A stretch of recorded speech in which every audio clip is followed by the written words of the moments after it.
au directeur général de l'ADMAT et bonjour chers experts présents ici.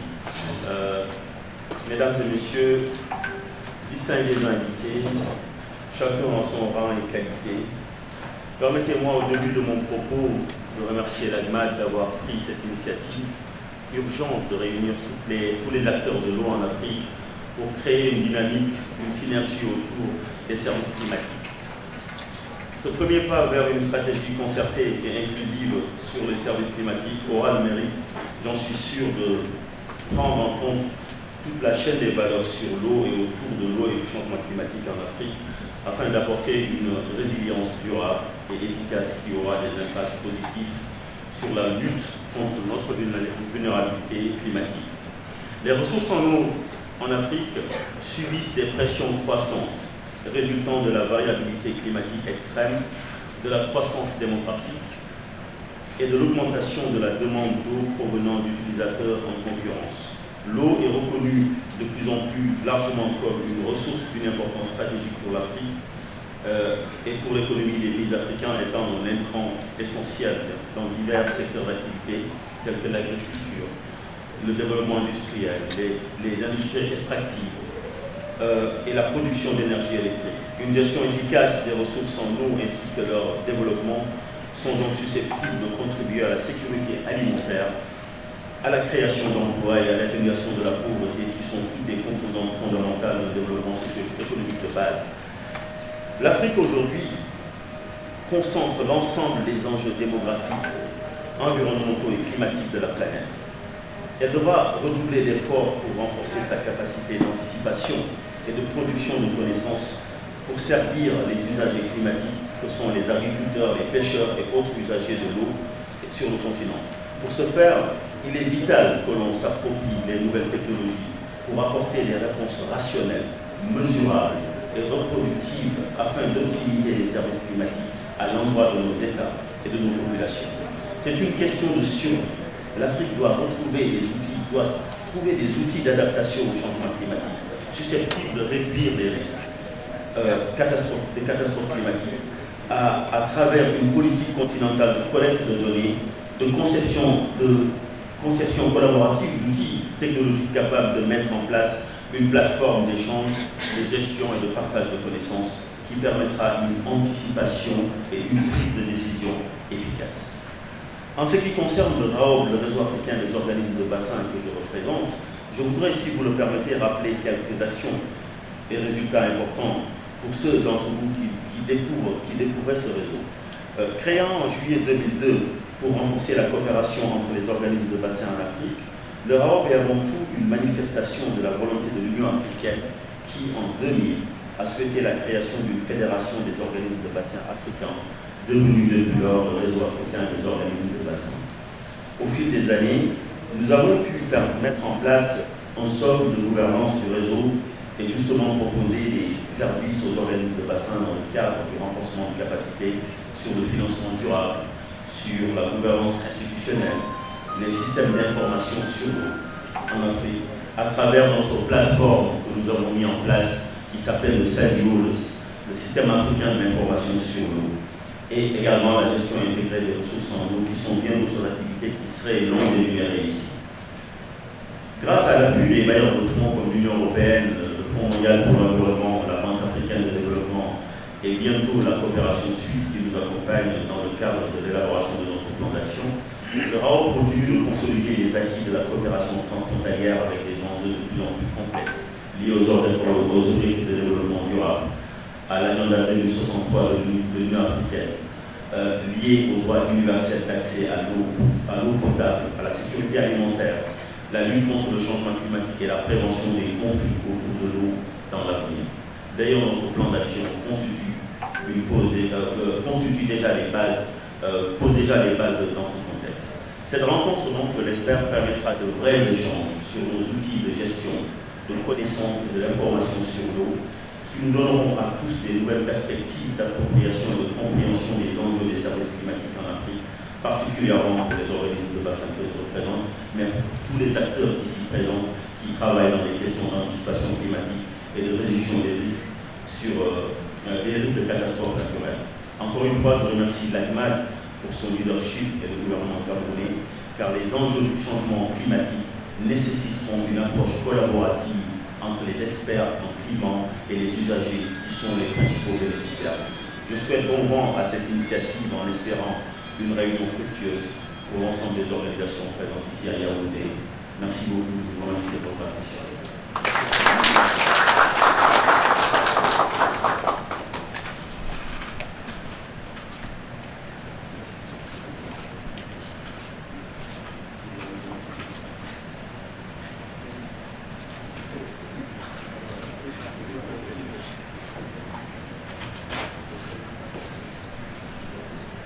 À présent, mesdames, messieurs, écoutons le mot de M. Ouliane Kalebele, représentant de la plateforme panafricaine des agriculteurs AFO.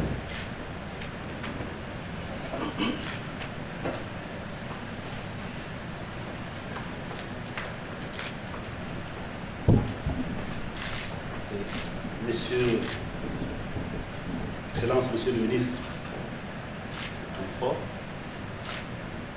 Excellence, Monsieur le secrétaire général du ministère du Transport,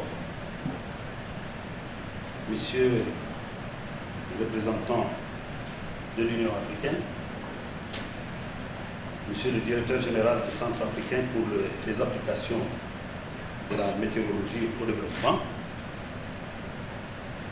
Monsieur le représentant président de la Commission de la Communauté économique des États de l'Afrique centrale, Monsieur le représentant délégué de la délégation de l'Union européenne, Cameroun, Mesdames et Messieurs les représentants des agences des systèmes des Nations Unies, Mesdames et Messieurs les experts, les participants à l'atelier, Mesdames et Messieurs, permettez-moi, avant tout propos, de remercier les autorités camerounaises pour la facilitation de cette grande rencontre qui nous réunit aujourd'hui.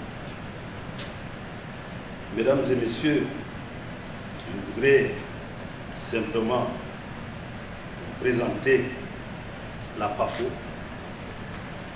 La PAFO est une plateforme panafricaine des organisations paysannes africaines, créée il y a de cela 10 ans, avec l'appui de l'Union africaine. Son siège est à Kigali. La PAFO regroupe en son sein 5 grands réseaux.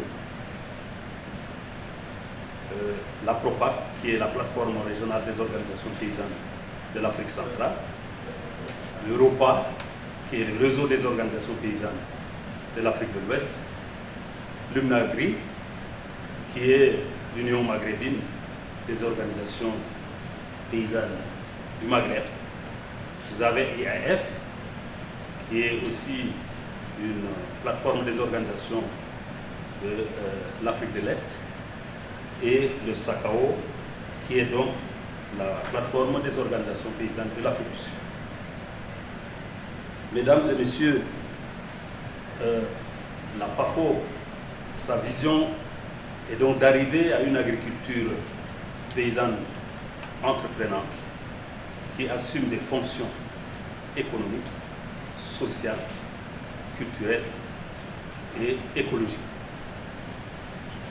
Et elle accompagne les petits producteurs auprès des gouvernements dans l'élaboration des politiques agricoles, des programmes de développement, et aussi elle est impliquée dans le suivi, l'évaluation de la mise en œuvre de tous les programmes et projets dans nos pays, dans les projets de développement rural. Et aussi, la PAFO participe dans toutes les grandes conférences au niveau de l'Afrique en ce qui concerne le développement rural. Cette grande rencontre pour nous est une occasion d'échanger suffisamment et de comprendre comment avancer dans le domaine de la météorologie en Afrique. Vous pouvez le constater, l'Afrique vit aujourd'hui des situations difficiles, mais beaucoup plus sur les questions de changement climatique.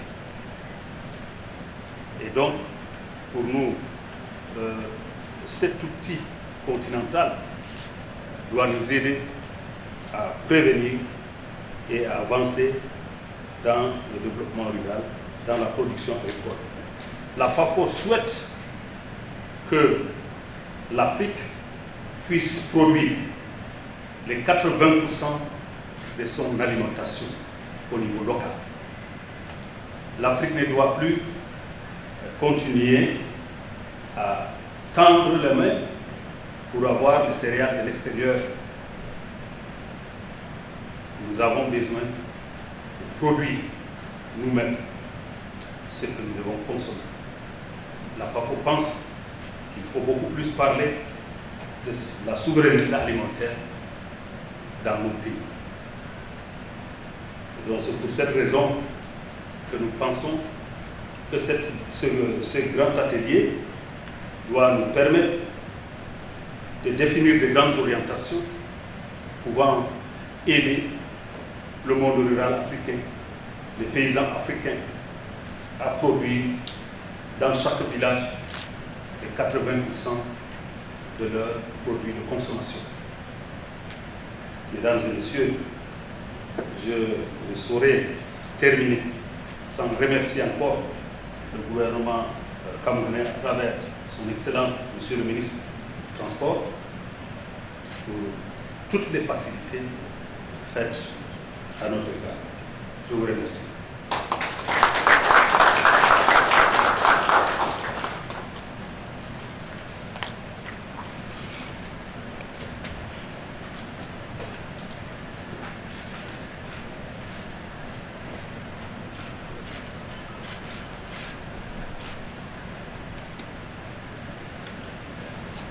Mesdames, Messieurs, il y a un point qui s'est ajouté dans notre programme.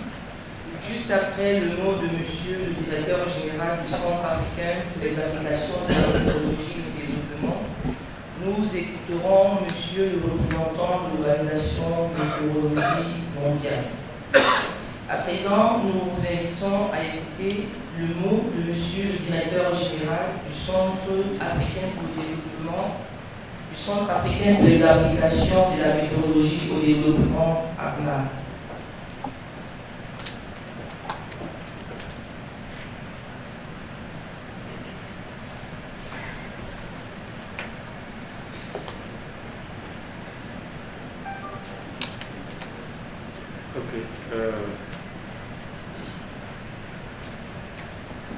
Vous m'excuserez un peu pour aussi nos amis anglophones qui sont nombreux en ligne. Je vais faire ces remarques en anglais. Excellency Minister of Transport of Cameroon, representative of international organizations here, specifically the representative of the Pan-African Farmer Organization and the representative of river basin organizations across the continent. Excellencies, ladies and gentlemen, I would first of all appreciate the support from the government of Cameroon in accepting to host this important event, first ever event. I would also like to indicate that this activity is part of the implementation of the African Strategy on Meteorology, Weather and Climate Services.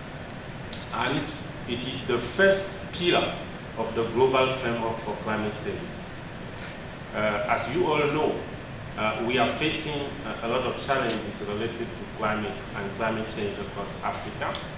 And one major sector of applications of meteorology, the air navigation sector, is quite well covered by weather and climate services. but agriculture, water, health, disaster risk reduction are other important sectors on which we are seeing the impact of weather and climate.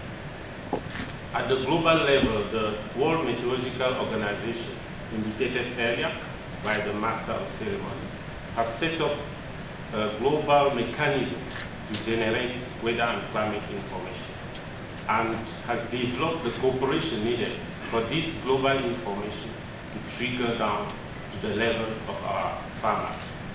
So, but we are lagging behind compared to other continents in the ability to effectively bring this global information to the local farmer, to our national disaster management agencies, to our network of health centers in the communities being affected by malaria and many other weather and climate related diseases.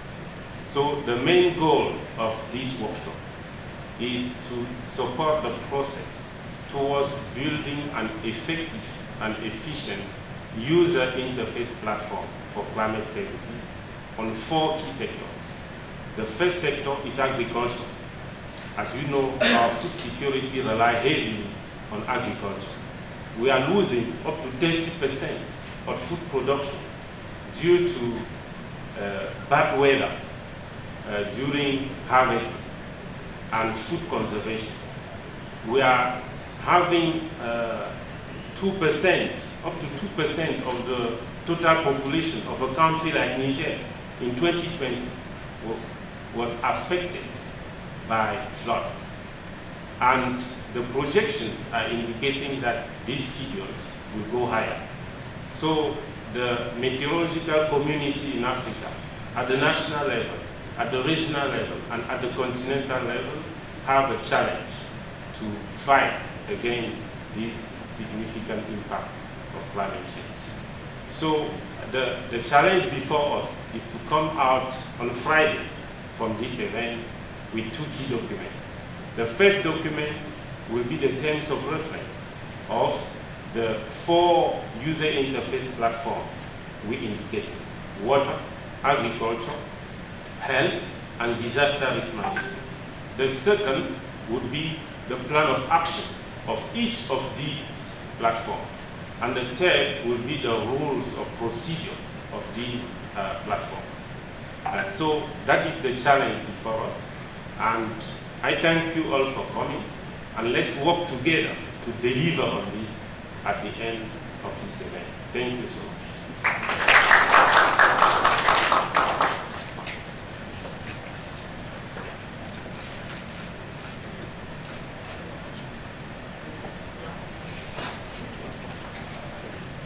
Mesdames, Messieurs, à présent, écoutons le nom de M. Felipe Lucho, représentant de l'Organisation météorologique mondiale.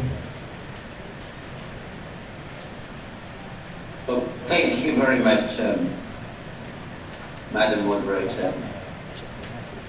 Your Excellency, Minister of Transport, distinguished guests, ladies and gentlemen, all protocol observed.